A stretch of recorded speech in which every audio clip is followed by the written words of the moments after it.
French-inspired interior design that feels like you've stepped straight into Paris? Today, I'm taking you inside some of the most beautiful Parisian-inspired interiors I found throughout my most recent trip to New York City. From Rococo opulence to Art Nouveau curves to historic interiors that feel lifted straight from the 18th century, we'll be stepping into New York spaces that echo the romance, detail, and timeless elegance of classic Parisian-style design. Hi, I'm Allie, and welcome back to Fat Little Dish, where we celebrate timeless home decorating and curated interior design inspiration.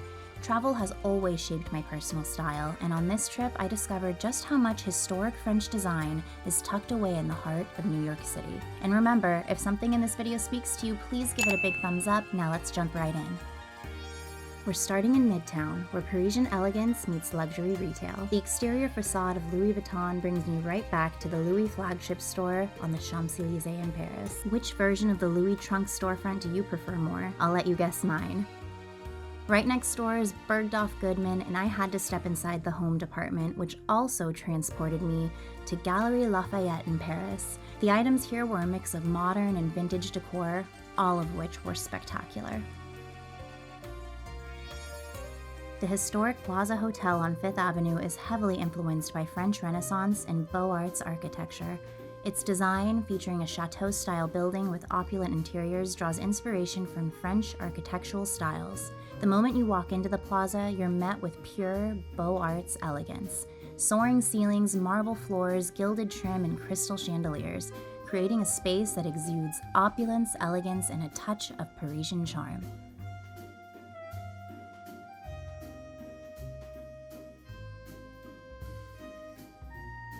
While searching for the Eloise gift shop, I spotted Kevin's hat from Home Alone, which made me laugh. The first family trip that he missed was actually Paris. The adorable Eloise gift shop, complete with pink Parisian flair, playful details, and that same spirited charm you'd find in a chic little boutique off the Champs-Élysées.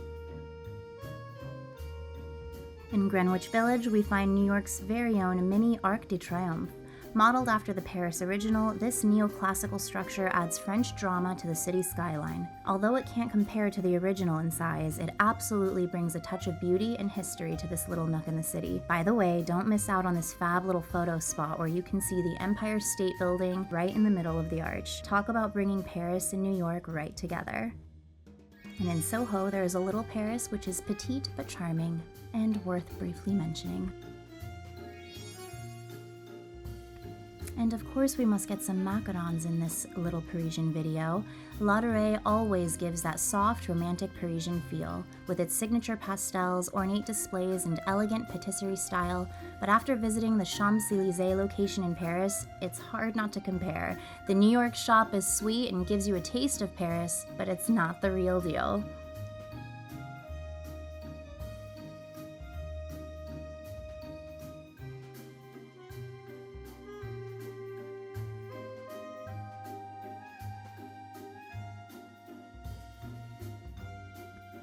And isn't there something romantic and Parisian about this carousel in Bryant Park? So whimsical.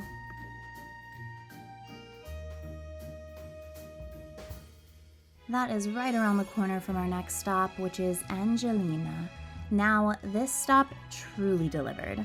Angelina is known for its rich, velvety hot chocolate, once a favorite of French royalty and a daily indulgence for Coco Chanel herself while she lived in Paris. Ornate mirrors, marble tables, and soft lighting give it that classic Parisian cafe feel right in the heart of New York.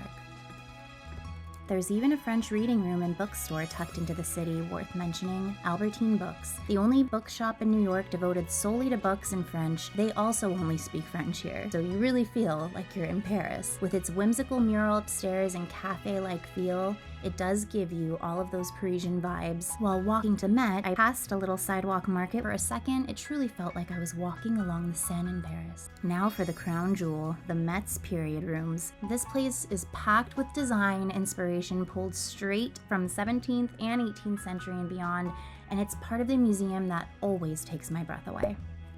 We start with the dining room from Bricklington Park. Though British by origin, it's styled with unmistakable French influence, right down to the Boucher painting right above the fireplace. At the time, French taste was considered the gold standard of elegance, even outside of France, and still do, which says something.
The dining room from Lansdowne House was designed in the 1760s by renowned neoclassical architect Robert Adam. Adam's design reflects the growing European fascination with classical symmetry and ornate elegance, elements deeply tied to French decorative arts of the 18th century.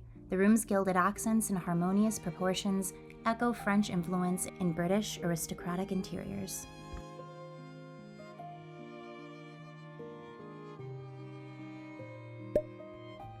Next is the tapestry room from Croom Court, another British commission that drew directly from French ateliers. The massive woven tapestries adorning the walls were made at the Royal Gobelin Manufactory in Paris, considered the pinnacle of European tapestry production. These tapestries weren't just decor, they were a status symbol, importing the splendor of Versailles into the English countryside, making you feel as if you're in France itself.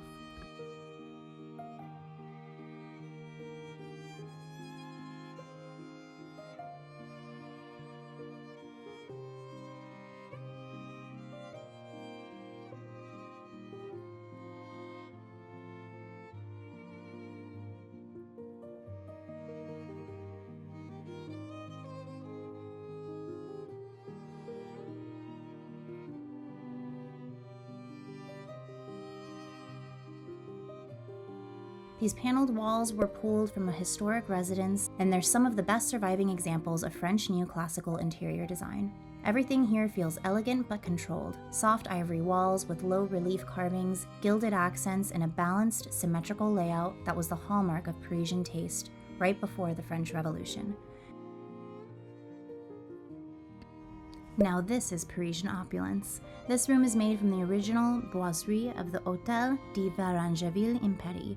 Hand-carved oak panels, painted and gilded in that dreamy blue-gray and gold combination that defines French Rococo elegance. It's richly decorated with scrolling motifs, delicate floral sprays, and even exotic birds perched along the mirrors, so French and so fabulous. And while it leans into Rococo, you'll notice the layout still feels balanced and symmetrical. This is what makes it feel more elevated, not chaotic or overdone.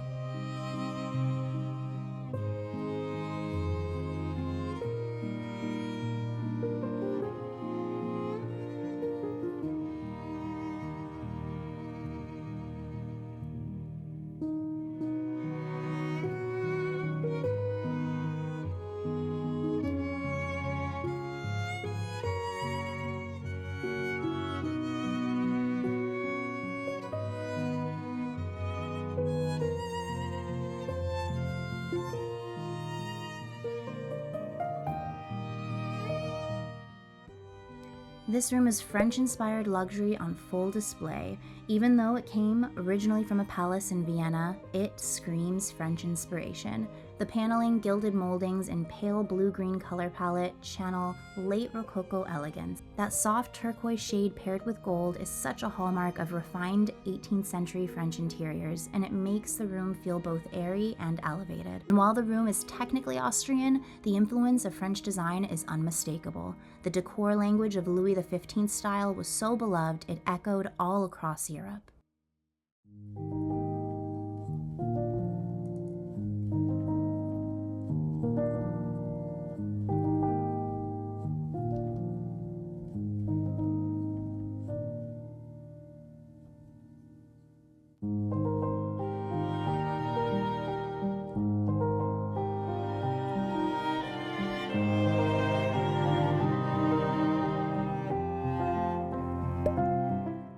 Now this room is neoclassical perfection. Everything in here is balanced and intentional. It feels like a space designed for music, conversation, and elegance. This room doesn't shout for attention, it glows.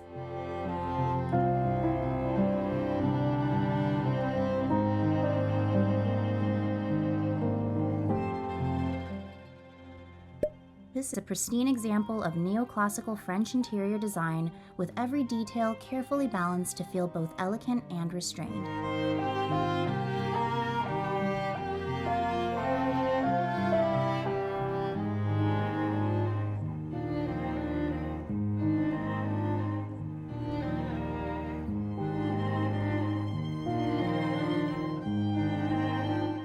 This space dates back to the late 18th century and was designed in the neoclassical style. Every detail is elegant but scaled for a more personal kind of luxury.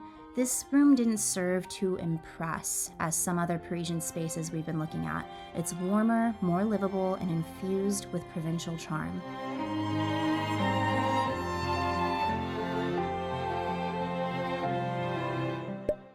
The real showstopper, though, was the boudoir from the Hotel de Crillon. This space is said to reflect the personal style and taste of Marie Antoinette, and you can absolutely feel her influence. Every inch is soft and refined. This was meant to be a retreat, a private place to read, write, and escape the formal grandeur of the rest of the home. Just like Marie Antoinette's own private rooms at the Palace of Versailles and her Petit Trianon, it feels designed for a quiet moment away from the world. And yes, there's a chair in here that once belonged to the Queen herself. That detail gave me chills. This is feminine French design at its most iconic. From the pastel palette to the greenish blue hues that scream Marie Antoinette, to the gilded gold detailing and the petite writing desk, everything feels romantic, intentional, and never overdone.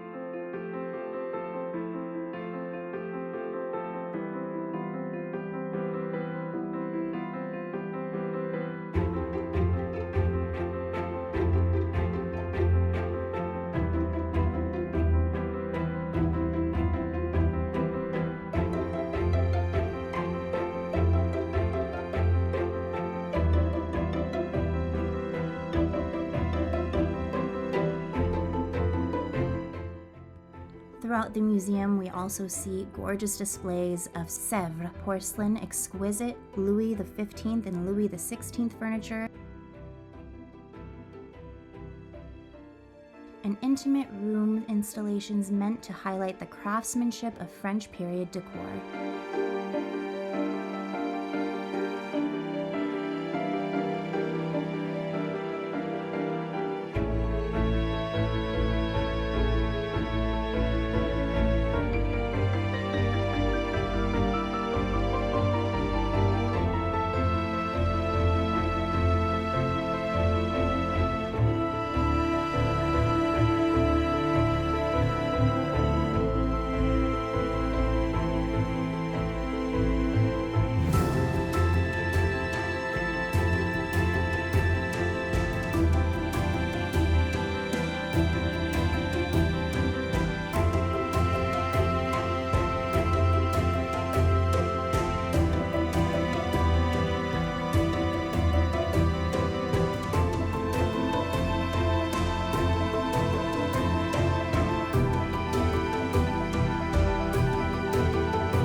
One final highlight here, a full Louis XIV bedroom installation, complete with a tapestry where the king is depicted as Jupiter, god of the heavens. This piece was commissioned by Madame de Montespan, his longtime mistress, and it represents not only royal power, but how myth and monarchy were intertwined through design. And Louis XIV had an eye for style, that is for sure.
Moving on from the Met, we find ourselves at the Frick Museum, and although I couldn't film inside, I had to include it in this video. The museum just opened 2 months ago after a 5-year, $220 million renovation, its most extensive update since 1935. This was the only shot I was able to get before being sternly warned to put my camera away, so I will be sharing photos from here on out from the website. One of the showstoppers is the Fragonard Room, which Henry Frick purchased from J.P. Morgan's collection back in 1915.